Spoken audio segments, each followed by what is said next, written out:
Afternoon everybody. Going to try and do a short video today. There's a car club local to me in Burton-on-Trent.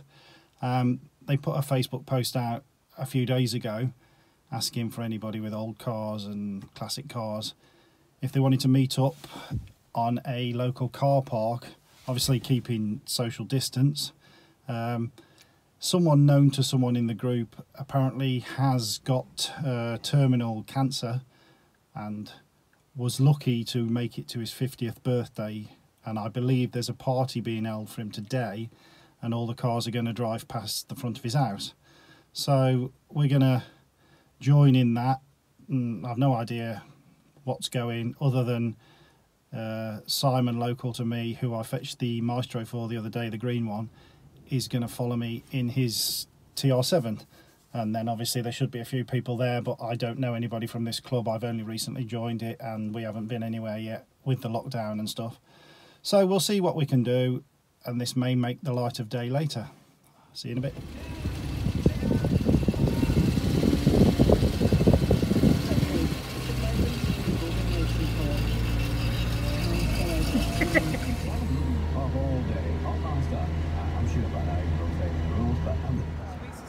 Yeah.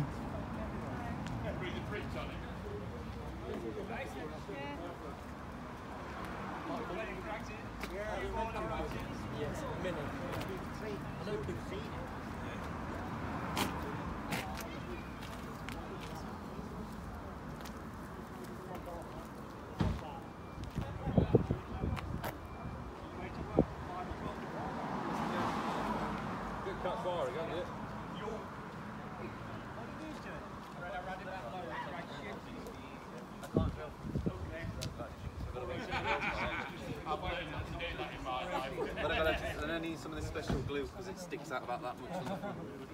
So that all comes next week because it's a bank holiday, and then the car's just there at the moment, no headlights.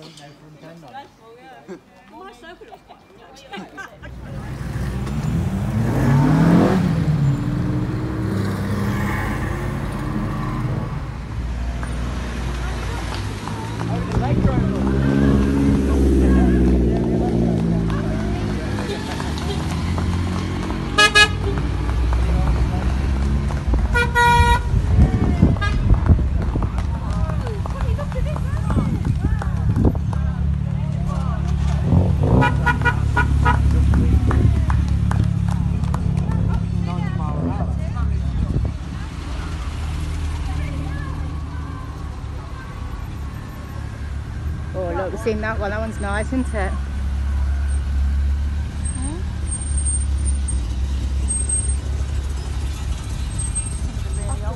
Yeah. Oh.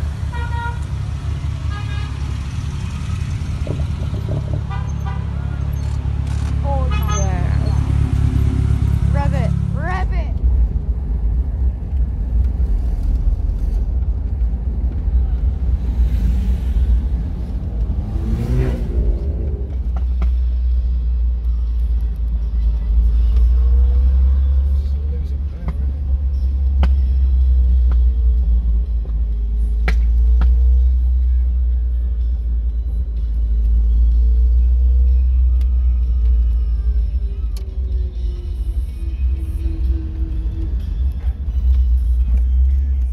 Okay, so we did the car meet, and Agatha was a naughty girl, backfiring, popping, black smoke, flames out the exhaust, you name it.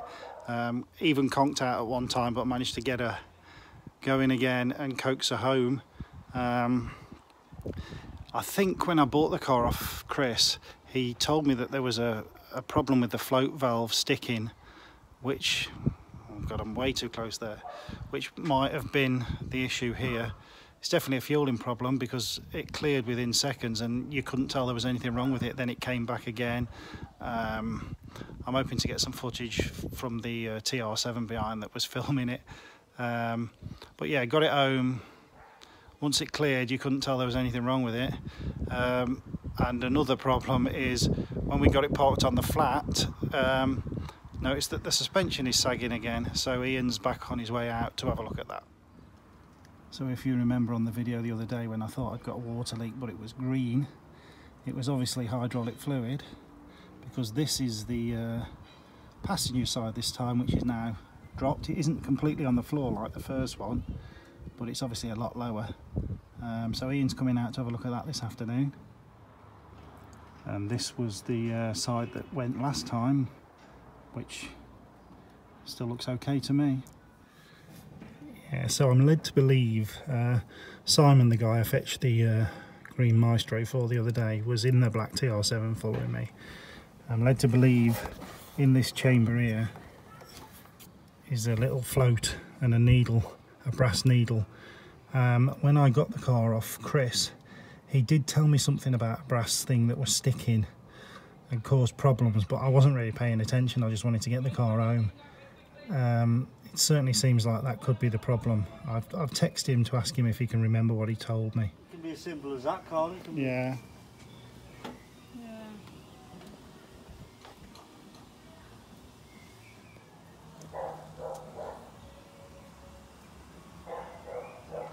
I'd advise you to change that rotor arm. Yeah. It sounds like an ignition issue, that does now. The way that's sort of misfiring and it just won't run. Like I say, if you sit there and rev it, it'll sort of go through that, if you like, and then start working. Yeah, yeah.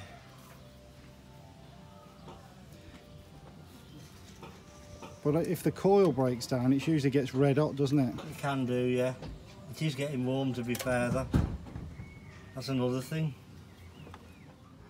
Ian's been out and pumped the suspension up again. Same as last time when the other side went. He can't find a leak in any of the pipes or the units. We're a bit baffled. You know, like he says, if he can't find the leak, he can't fix the leak. So this could be an ongoing saga with this car at the minute. I'm a bit despondent today. I don't like it when problems manifest themselves and I don't know what I'm doing. So Ian's just been out and done the suspension. He had a quick look in that float chamber there, but he couldn't see anything amiss. It was getting fuel and stuff, and the float itself wasn't full of petrol. He seems to think it could be an ignition problem. He's saying that the coil, for a start, bear in mind the engine's cold-ish now, the coil was warm already. He's also saying that it could possibly be tracking across here because it's too close to that, and this wire's a bit dodgy, etc. He also said the rotor arm's a terrible riveted top one, and the points gap he said was too small, but he adjusted that and it still ran bad, so I think that was just a coincidence. I've got a spare coil, but I don't know if it's any good, but while it's running crap like this, I'm just going to swap the coil over and see if that makes any difference.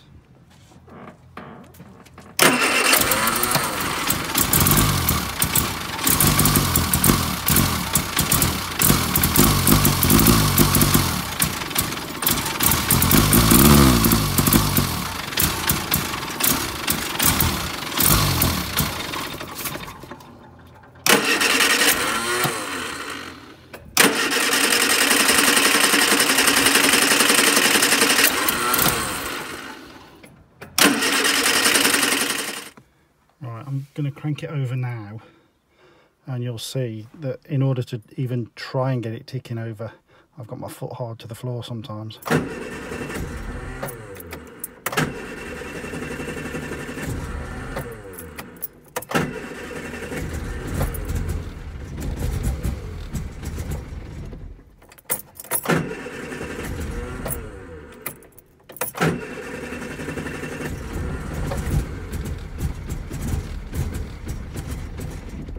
It just will not run. I've changed the coil, but obviously I don't know if this coil that I've got as a spare was any good itself. It still won't start now, so I don't know what I'm doing. Sorry if I'm a bit despondent. I don't like being defeated by stuff, but I just don't understand ignition systems and carburettors and stuff. It's never been my thing. I've always had diesel cars, and if I've had a carburettor car or something, I've got somebody to fix it for me and just, you know, yeah, don't really know what I'm doing. I can't understand, you know, because I like diesel cars, they run or they run on and blow up. But diesels just run, and the way you stop a diesel is you turn the fuel off. It's easy. With electrics and khaki poo stuff, I don't know what I'm doing. So I'm a bit despondent. It was running absolutely perfect. We went for a drive in it yesterday, which I didn't film because we just went out for a drive in it to see if it behaved itself. We took it up the M42, did a good 20-mile round trip, ran perfectly. Went out today, it ran perfectly all the way to this meet, other than finding the suspension problem, which is nothing to do with it. All went well at the meet till we were driving round past this guy's house, and then when we were climbing up a really steep hill, it started missing and backfiring and popping and banging. But I managed to ride the clutch and rev it up, and we cleared it. Then it did it again driving home, but virtually cut out. So that's when we pulled up. You'll see that in the footage film from the TR7 behind me. Then I got it started again and revved it. It spluttered a bit, but then it cleared, and drove all the way home absolutely perfectly till I backed it on the drive, and then it conked out again. And this is where we are now. Basically, you saw Ian came out, did the suspension. He did the points, but only by eye, if you like. He hadn't got any feeler gauges, but he said it wasn't super critical. He said they were too tight. He says the rotor arm's crap, but I don't know. He took the float chamber apart and said it seemed to look okay in there. There was fuel getting through. Like I say, I've changed the coil, but I don't know if the coil's any good. Yeah, I'm a bit lost now. So I'll have to have a think on and probably get ordering some bits once I know what I'm doing, and we'll see how we go. Yeah. Mong face. Fed up now. Catch you later. Just a little update. Josh, the lad who I borrowed the trailer off, who also came to that meet today in Granada, he's got 2 Allegros. He's on his way over to have a look at this. He thinks it's a carb issue more than anything, as does Simon, the TR7 chap, the Maestro chap, same guy. Seem to think it's a carb problem, specifically because I got a text back off Chris, the guy I bought the car off, who said it did it for him. He rebuilt it with cheap Chinese, you know, chunky parts. So it's looking like there's a carb problem. I've put the old coil back on because Simon said, put your hands on your head. No, he didn't say that. So he said, you know, don't compound the issue by putting something on that you don't know, you know, works. At the minute, we sort of know this coil was working. Even if it gets hot and breaks down, once it's cooled down, it should be okay until it gets hot, if it is that. But it's all pointing to the carb at the minute. So like I say, I'm waiting for Josh. We'll see if we can get it going. Simon's given me a list. He's been working on Tinternet, looking at what coil I need, what points I need, what distributor cap I need, all the electrical bits and bobs. So what I'll do, if it's carb issues, we'll sort that first, but then I think I'm just going to replace everything. I need this to be reliable. I cannot stress myself out with cars that don't start and stuff like that. So yeah, I mean, I appreciate old cars, they're going to play up and whatever, but if I can fit the best parts I can to make it start and behave itself, it was designed to do that, so it should do that. You know, it's no use saying, oh, it's an old car, that's not good enough. It should still work. You know, I've had old, I keep going back to it, but old diesel engines that are 40 years old, 50 years old, and they run. and they do as they're told, because that's what, you know, engines want to run. That's what their job is. So when it's something electrical or something mechanical, i.e. a float or something that's not letting it run, it's not the engine's fault. So if I can get the right parts and get this reliable, I need it, you know, I need it to do as it's told. I get stressed out quite easily if I can't just, you know, even though it's an old car, if I can't just get in it, turn the key and go where I want to go. At the minute I'm doing 10 mile, 15 mile maximum, because I'm not sure it'll ever get me home, and I can't be doing that. So yeah, let's see what Josh says.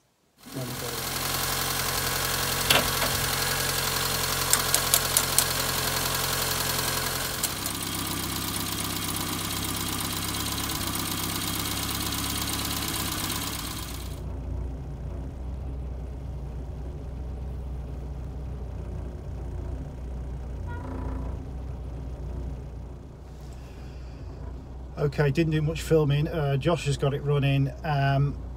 There's a couple of issues. One is the points and the distributor cap and the rotor arm are completely shitty, to be honest. He says that cheap Chinese rubbish.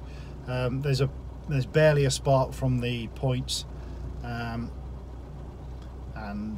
the distributor cap, the springy knob in the top of it isn't springing, it's just so tight it's not really doing its job. So there's sort of two issues.